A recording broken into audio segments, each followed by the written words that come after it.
Now, if you're not aware, Airbnb and New York City are kind of enemies at this point. They definitely don't get along. Now, Airbnbs and short-term rentals as a whole has been such a good investment opportunity over the past few years, and with the pandemic and where the real estate market is as a whole. So real estate investors have been getting into the short-term investing game left and right. Now, the biggest problem with this type of real estate investing is the regulations that are involved with short-term rentals. Every city and town can have different rules based off what is allowed with short-term rentals and what isn't.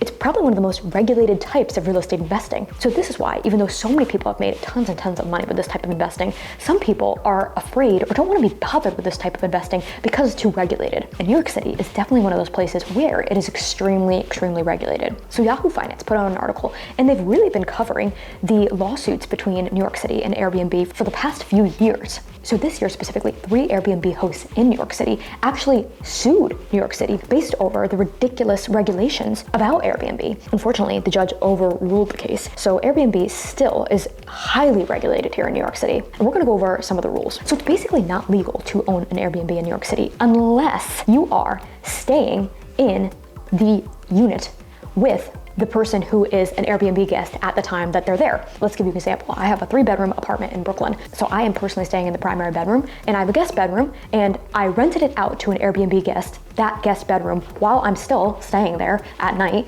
with that guest. Now, this is definitely not the type of Airbnb investing or short-term investing that attracts a lot of really good real estate investors, because this is more so just bonus money instead of an actual investment strategy. And also, a lot of homeowners just don't feel comfortable having random strangers constantly in and out of their home while they're there. So how do you get around this as a New York City homeowner who wants to rent on Airbnb?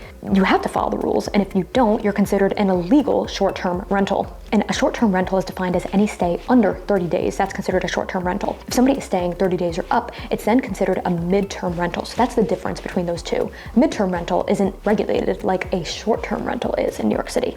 There are tons of illegal short-term rentals in New York City right now as we speak. So back in 2018, the city found about 43,000 short-term rentals on the app at that time. And then between 2017 and 2021, the article states that 12,000 complaints came in about short-term rentals between those years. The 2022 latest ordinance from New York City states that owners need to actually register with the mayor's office. They need to disclose who lives in the properties, so that needs to be known and everything needs to be upfront about that. And they have to comply with zoning, construction, and maintenance ordinances. So overall, I would definitely say that New York City is not the best short-term rental market, because I don't know about you, but I wouldn't want to rely on an illegal strategy, because you're just bound to be shut down by the city or blasted with fines that you have to pay that is going to make your investment probably a lot less worth it. However, I do want you to consider midterm rentals in New York City, because midterm rentals, being anything above a 30-day stay, is not regulated in New York City. So I want you to think about that, because can you use a property that you have or want to purchase for a midterm rental? Because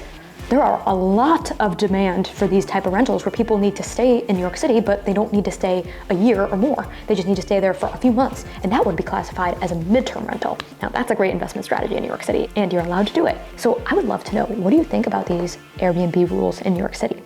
And would you invest in an Airbnb anywhere else in the world?